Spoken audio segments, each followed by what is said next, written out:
parce que justice en Zambie est déjà faite dans la salle. Merci, pasteur. Tozo kende lentement sûrement pour tout ce qui ça, dans l'émission du soir lelo. Alors, Tozo mon appel, moi moutou moutou koti sous son église, tout le monde koto ba musicien et pas ba musicien, misusu baza ko beta basi na bango na bandaku, ba musicien, misusu kuna baza ko kosala kolakisa banzoto na bango partout na ba internet. Bon, je sais pas. Tout le monde a des problèmes. Il y a des pasteurs, pasteur Moïse Mbiye, sœur Eliane, Mike Kalambai, tout le monde Michel Bakenda, qui est ce qui est Eric Mandal. Donc, Michel Bakenda, qui est la boss Eric Mandala. Donc, alors, nous, sur tout ce qui se passe dans la casse église, bino ba pasteur, est-ce que vous nous s'occuper dans côté, vous keka la politique, vous ministre ngo manzaka papa. Papa, on a le l'église du réveil. L'église du réveil, nous avons un problème jusque-là. Nazo, l'ancien appel n'est pas Bakambinabiso. Nous devons organiser l'église de telle manière que, même si les pasteurs gardaient l'autonomie en ce qui concerne la direction de leurs églises, mais au moins quand tu as un mal, sanction et quoi vous tapez niveau, il y a direction église du réveil. C'est ce qui n'arrive pas jusque-là. Mais même dans l'église où il y a bazali kosambela, ils ont sonné makashi aujourd'hui. Église Bethel, après Nzambe Malamu, ils ont l'église à référence. Mais cette église est en train de descendre aux enfers de la même manière que Nzambe Malamu. Les lots, on n'en parle même pas. Et à l'époque, bazo qui est en enfer, mais entre-temps, aux hommes on a fou les eaux Samara. Oh non, papa, je vous dis que même les lots, Nzambe Malamu c'est la campagne, vous voyez bien l'hôtel. Mais est-ce que tout le monde yo ezana batuncho ba idi Nzambe Malamu te, ou ba idi histoire yanza, Nzambe Malamu te, ils sont là. Et quelle foule. Moïse, les lois qu'on bénisse à la stade de la combien? Pour la bateau bazo, c'est la première rue. Parce qu'à l'intérieur, d'abord, il y a l'église Bethel, il a beaucoup de difficultés avec d'autres pasteurs qui n'acceptent pas, peut-être, ce parce qu'Azalimon et apôtre Ndé Azawana, peut-être pour ne pas combattre leur propre père spirituel, va préférer peut-être le Kokangamunoko. Mais je te dis la vérité que ceux qui les lois apôtres, peut-être, baoyo bakenda ki basu bakei ko komona peut-être ba mususu bakei parce que comment qui peine Nzambe Malamu et musée a dit na bana kofi. Vous avez vu comment est-ce que plusieurs pasteurs sont partis. Et mais pourquoi vent wana ye ba yembi et puis eloko mususu pe ko mikaka boyembi soko yembi mo muke malamoko akangi mo 2 versets bibliques akomi pasteur ayembi mo muke akangi mo 3 versets bibliques akomi pasteur. Après bangonde lisusu bazo kende ko tchaka bazo seme ba trouble na kati ya ba église na ba église o bazo ka papa na pambolinde ko pichu mwanza ezalaki prophétie kalate tokoye babango po misala na bango ekobima na polele tokokanga bango ozo comprendre wana pichu mwanza yembi ayebaki déjà ki kokoma eza prophétie ozo comprendre. Et c'est ce qui est en train d'arriver aujourd'hui. Problème, il y a Gégé et du Maki. Bon négligé yango. Et là,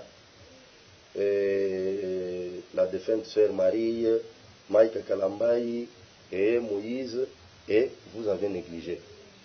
Bassine satanique, na clip il y a Moïse, vous avez négligé. Moïse a tourné clip Nantaba. Oui, ça marque, il y a 666, marque de la bête. Vous négligez.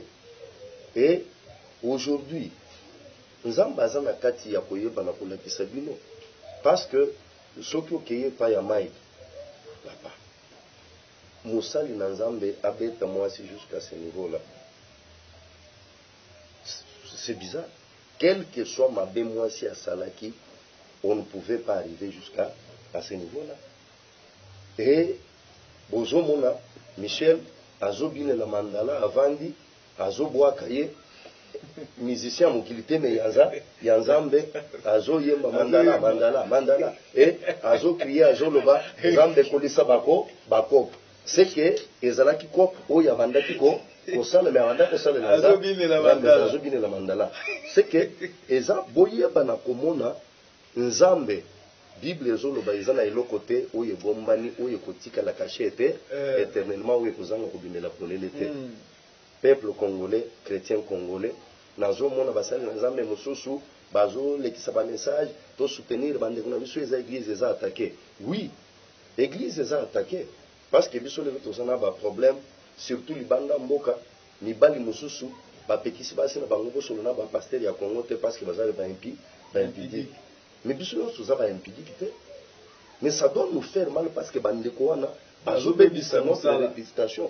Bazo bebisa musano nzamba a bengeli biso et ceux qui ba église na bango ba ko suspendre bango te kanda na nzambe eza déjà likolo na bango et c'est ce que je peux dire. Donc ba église na bango baza ko entretenir bango parce que ba yebi que baza ba star minene baza ko yema ba église na bango et puis eloko mususu papa mutazui mo 3 versets ayembi azani musicien akomi ko tuma rete ba musicien na après moi 4 versets kangina mutu malamu ba commissaire pasteur te ba commissaire pasteur te ami commissaire pasteur et lokola ba église oyo bazali ko sambela Moïse eza église ya papa na bango vous comprendre soki okei par exemple et pas yande komaika abandela ki na Bethel mais lelo fungula église na ye et toyebi ndeko ki Michel azalaki epa ya pasteur nani Sondela et il a quitté je ne sais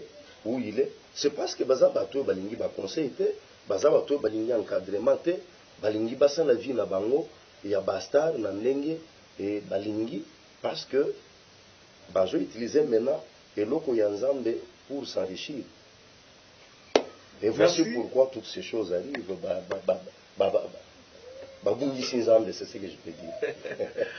Babungisi nzambe. Donc kalate babi to koyeba bango na misala na bango. Ah to sito. To kangi bango déjà. Oui, bazaya ko kanga déjà vérité de la police. Na mutu komona awa sœur Eliane babeti et avindi c'est que to komiti na ta ya kotinda batu na nzela bakende kobeta mwana mwashwana. Non boyoka il y a des vérités. Bobeta ete na nzela tozo tinda mbela batu nyonso boyoka biso même soki bafuti yombongo kende kobeta sœur wana kosala ngote eza lisumu likambo eza déjà na justice soki sœur wana eza dans l'erreur justice est prouver que ezalaki lokuta botika justice c'est ça la musala soki eza vérité justice yeba na kotalisa biso nyonso ke ezalaki ya solo et ndeko yeba na komérité etumbu. Oui, ils ont prévu par là. Ok, merci. Napesi, merci mingi na bandeko so anibiso. Kokomi na suka. Lilo basuka pour l'émission lelo. Tellement basuka ezake. Avenir ya Congo eza malamu. Peuple congolais. Wane le RDC. Wane le bio pour opposer bazolo babongo te. Na diaspora avenir ya Congo eza malamu. Ba opposer bazolo babongo te papa. Mais un opposant d'abord c'est qui?